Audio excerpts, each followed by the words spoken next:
नमस्कार मंडळी, मी सचिन पवार. तुम्ही पाहत आहात माझा चॅनल आमचा महाराष्ट्र. तर मी आज चाकणच्या परिसरात आहे आणि चाकण येथील चक्रेश्वर महादेव मंदिर या पांडवकालीन मंदिराला आपण भेट देणार आहोत. या मंदिरात शांडल्य ऋषींची समाधी आहे, त्यामुळे ही खूप पवित्र जागा आहे. तर चला माझ्यासोबत आपण हे मंदिर पाहूया, मंदिराचा इतिहास पाहूया.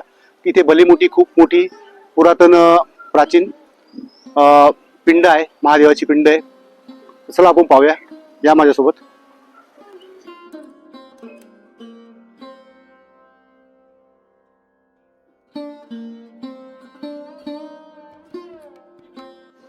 मंदिराच्या बाहेर तुळजाभवानी मातेचं मंदिर आहे.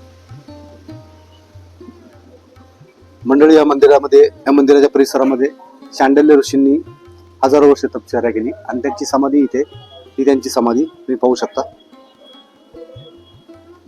शांडल्य ऋषींची समाधी.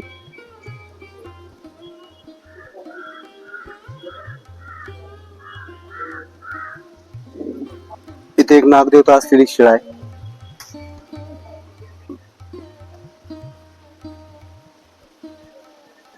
मंदिराच्या समोरच एक सुंदर असं तळ आहे. चारी बाजूनी त्याला पायऱ्या आहेत. पुष्करणी सारखं हे तळ आहे, हे पाहू शकता तुम्ही. पूर्वी याचा वापर केला जायचा, आता सध्या पाणी खराब असल्यामुळे याचा वापर करण्यात येत नाही. खूप सुंदर असं हे तळ आहे. इथे एक समाधी स्थळ आहे, पाहू शकता तुम्ही. मंदिराच्या एकदम समोरच आहे. ही दीपमाळ आहे, छोटेखानी दीपमाळ आहे. दीपमाळीच्या समोरच हे छोट चौकोनी आकाराचं तळ आहे. याला चारी बाजूनी पायऱ्या. तळ्याच्या समोरच चक्रेश्वर देवस्थान चाकण, हे चक्रेश्वर महादेवाचं मंदिर आहे. हे मंदिर जुन्या आणि नव्याची सांगड घातलेली आहे. ते मंदिर पांडवकालीन मंदिर आहे, परंतु रिनोव्हेशन केलेलं आहे. खूप सुंदर असं मंदिर आहे. कधी या चाकण विभागात आला तर नक्की या मंदिराला भेट द्या.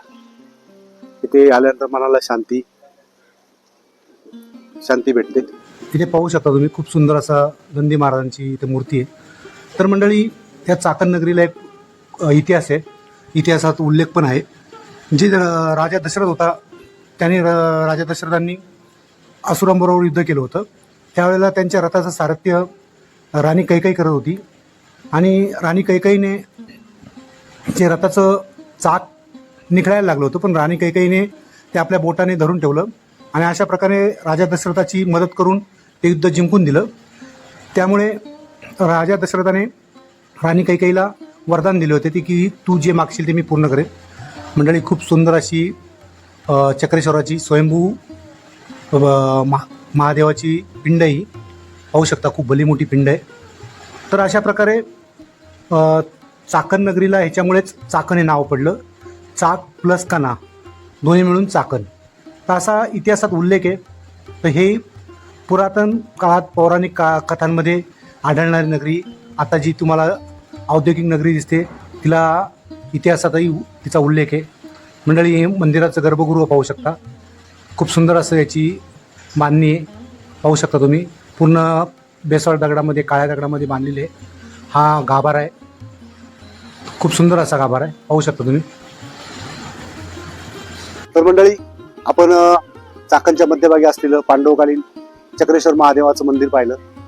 तर माझा हा व्हिडिओ तुम्हाला कसा वाटला ते व्हिडिओला तुम्ही कमेंटमध्ये मला सांगू शकता, लाईक करू शकता. ज्यांनी सबस्क्राईब नसेल केले ते सबस्क्राईब करू शकता, जेणेकरून मी असे व्हिडिओ वारंवार बनवून आपल्यासमोर सादर करेन. तर चला मंडळी, भेटूया पुढील नवीन भागात, नवीन व्हिडिओमध्ये. तोपर्यंत हर हर महादेव.